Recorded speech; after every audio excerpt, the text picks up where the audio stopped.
Said he got smallpox. This is proof the smallpox virus sheds out of the person who got it. And Okay, that is not true. I also sent you other like 10 other articles talking about vaccine shitting. And all of them are man All of sheds them. polio virus over 30 years. BBC. Let's see. So you didn't address the one that shows the primates and the whooping cough vaccines. They didn't show symptoms, but they actually infected other primates. So you're saying that they got the whooping cough, even though none of them got the whooping cough, but they showed. No, you can still have the bacteria and have symptoms. So they carried the bacteria, and then they spread it to other people. So the dangerous thing about the whooping cough vaccine is that you can get it and still harbor it, not show symptoms, but still spread it to other people, and then they can get sick Because of an experiment you're showing me with monkeys. Okay, it's a primate study. That means monkeys. Okay, I know, but it's I just want to hold 1 second here. Let's just. So why do people perform experiments on animals, right? To see how it's going to affect humans. Right. I thought it's just they like to torture animals. Well, that's true. Well, I mean, yes and no. Yes and no. They want to see how it works on living organisms with similar physiology. They know that it's not a 1-1 correlation. Okay, so why would they use vaccines that they're going to use on us? Why doesn't it count? I don't know. I gotta read a comment here. I don't know what that question means. Rod L. Well, I'm Miller, just saying, I am laughing hysterically because they sound like Abbott and Costello, and I still don't know who's on first, but I really don't care about the answer. Okay, let me see. I just had to put that out there. Can I put this article in the chat and see? Which one? The Reuters one? We were going around in a circle. I put it in the chat. Okay. People want to see.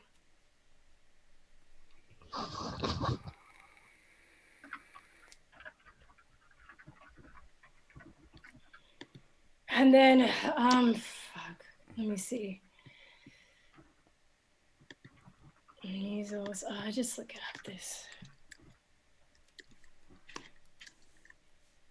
So, I mean, we're still going around in circles. I just feel like you don't want to admit that it's possible that a virus can shed. Even though I'm saying it says. I just told you it's possible. I just said that it's never happened. There are lots of things that are possible. There's just no proof it's ever happened. It's possible there are aliens. Because you haven't, this you don't know, doesn't mean it's not possible. Yeah, but you're arguing that something should be banned and is evil because it could happen.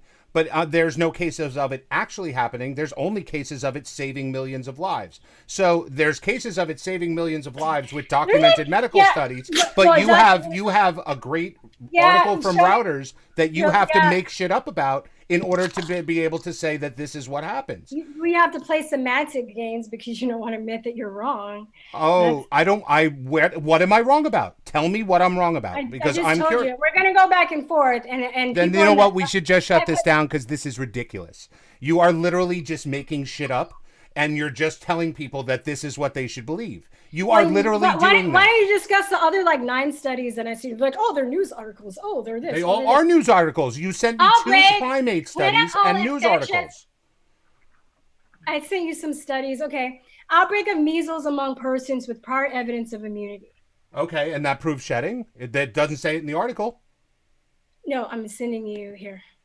All of this is sent in this heading, sheddings and vaccines. And then you sent me all these articles. Those are my notes, yes. Hang on. The audience is saying, Halsey, don't be grumpy. You must have over-vaccinated. I probably did. Right. So let me, I gotta shut this down, because all you really have when I send you stuff is just to do an attack on the references and not really look into it. Well, I hear you. I have this problem that when people send me proof of something, I read it. Yeah, you haven't read shit, okay? So I'm assuming you read all the 20 plus articles that I sent you in like 60 seconds. Can you photo read? Please tell me your ways. Show me how. And when what I read is complete opposite of what they said, I tend to point it out. And then when people say, no, I'm looking at this right now and I'm making shit up. Like, look, it says there were virus particles all over the house. Yes, it says right here what they were. Yeah, it is. And I guess this boy just spontaneously got that rash for no reason. Nothing triggered it, right? I told you something triggered it. You're telling me he got smallpox. I'm telling you the vaccine triggered it. No, you're not. You're saying, and I told you an adverse reaction to the vaccine triggered it, and you're trying to say from the vaccine that he got. Yes, you're trying to say that's proof of shedding. It's not. It's proof that the guy got sick from an adverse reaction to it, which it says in the article. Okay, well, if the guy got his vaccine and he wasn't shedding, then he wouldn't have given anything to his son. So that's how I see it. That's how you see it. Yeah.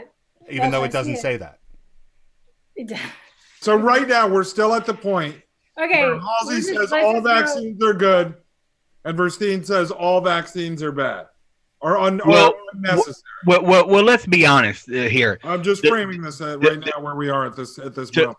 To have a debate is never about changing the other debater's mind. It's about so the audience can watch and make a more informed decision based off the arguments given by all parties involved. Yes, and I've been watching the chat and monitoring, and based on the reactions, people believe their IQ has dropped at least by 20 points during this debate.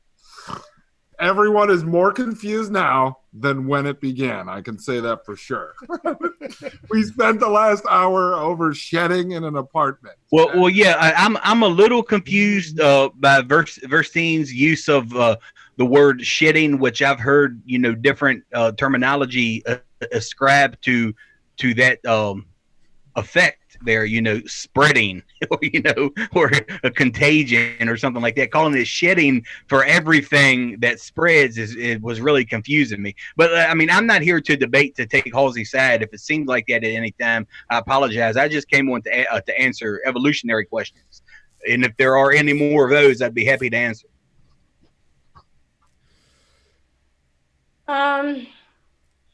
But I just feel like, I can't win because I'm like, well, it says I can shit in the inserts. You're like, oh, well, it could happen, but. I said it could happen. I'm saying there's no documented case of it actually happening. Okay. Well, here's the whole thing. This is just my perspective as a layman in this. I came into this not knowing, and like I say, no one really was going to win in my mind because I don't believe all are good or all are bad. I can't take one side on an extreme. I came into this only knowing what I've heard Michael Savage talk about with a science background, that each one of these vaccines would have to be debated individually rather than saying one is good and all is good or all is bad. So well, I know that because I've done my research. So this is why I've come to the conclusion I made that all of them are bad. Yeah, but let's be fair though. Just doing research doesn't necessarily mean you did the right research, because I could look into. And I can say, yeah, right. I can say the same thing about your stance, though, right? I don't know. What is my stance? But have you done research, or you're just repeating what you've heard?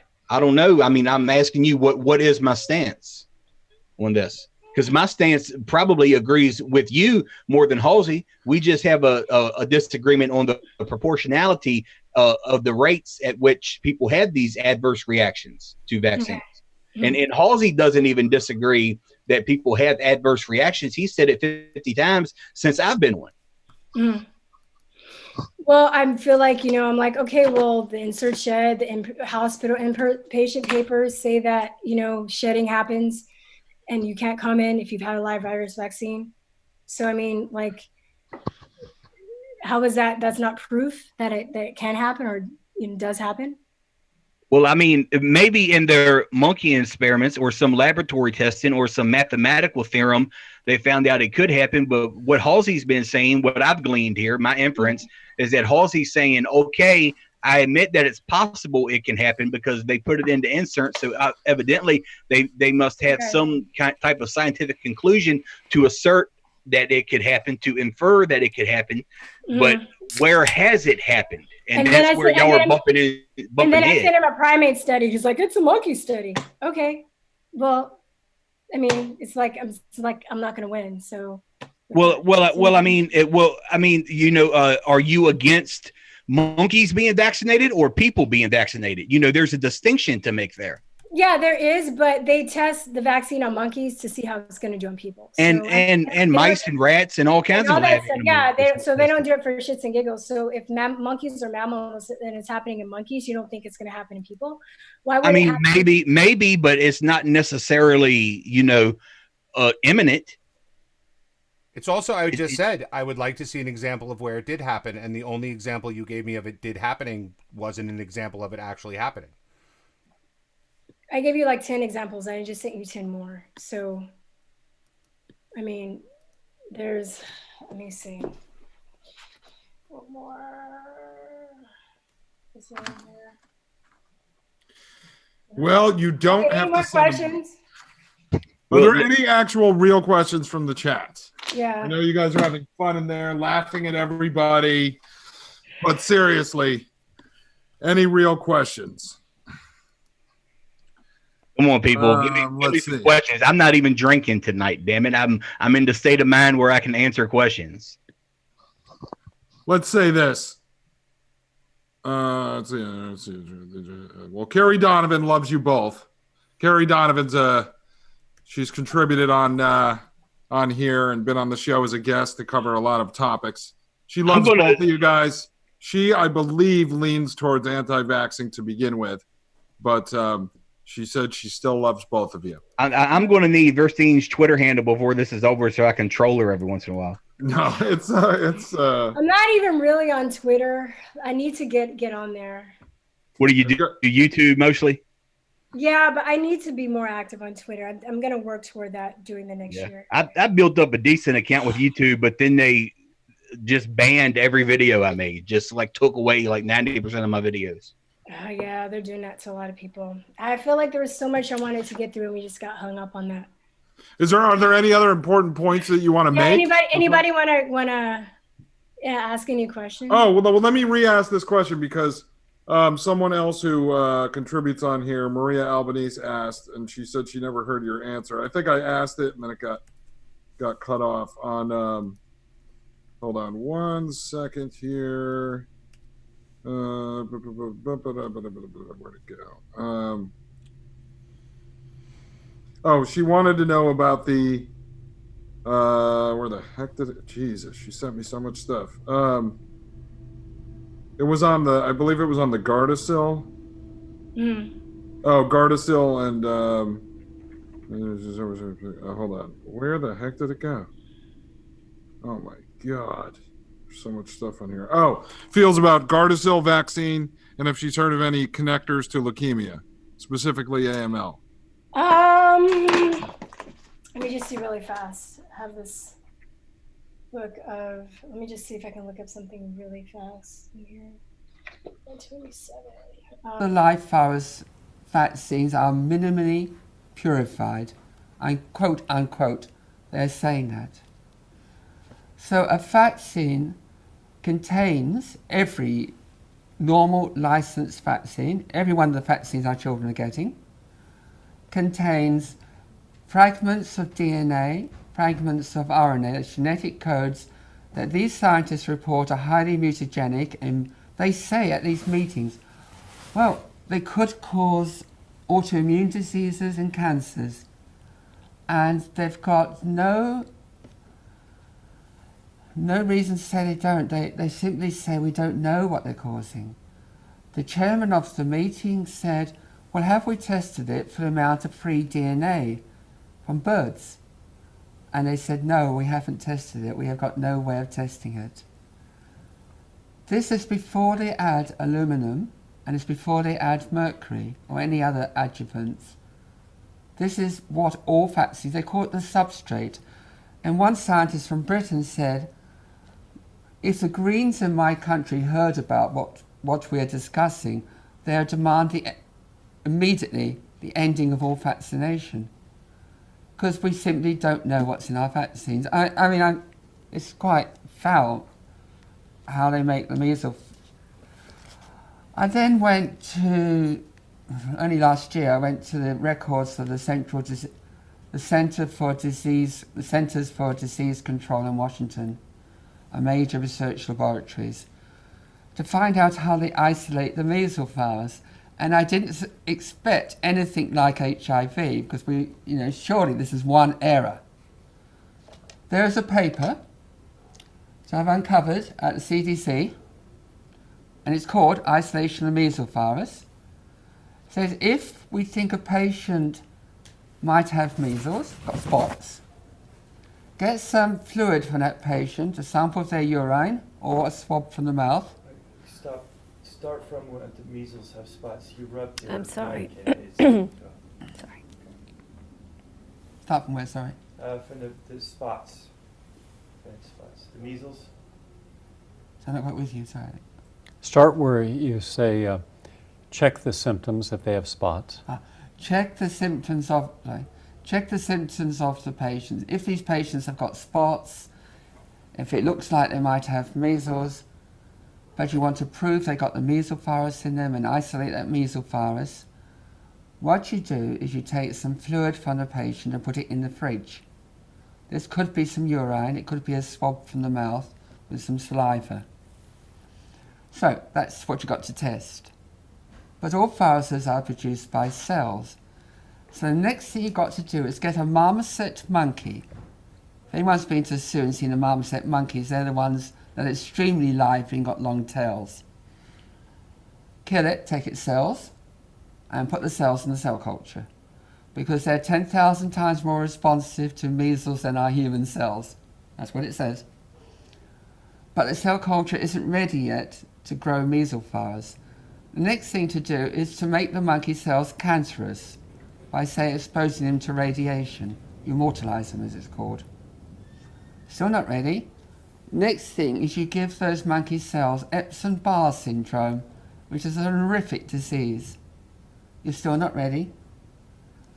Next thing, you add a toxin to the cell culture that is so dangerous that the advice is wear rubber gloves. Don't let the human skin touch it. The CDC says at this point your cells are starting to fall off the side of the laboratory vessel. In other words, they're poisoned, they've got cancer and Epstein-Barr syndrome, and they're falling over. They're ill. Give them 2 days to recover and add some nutrients.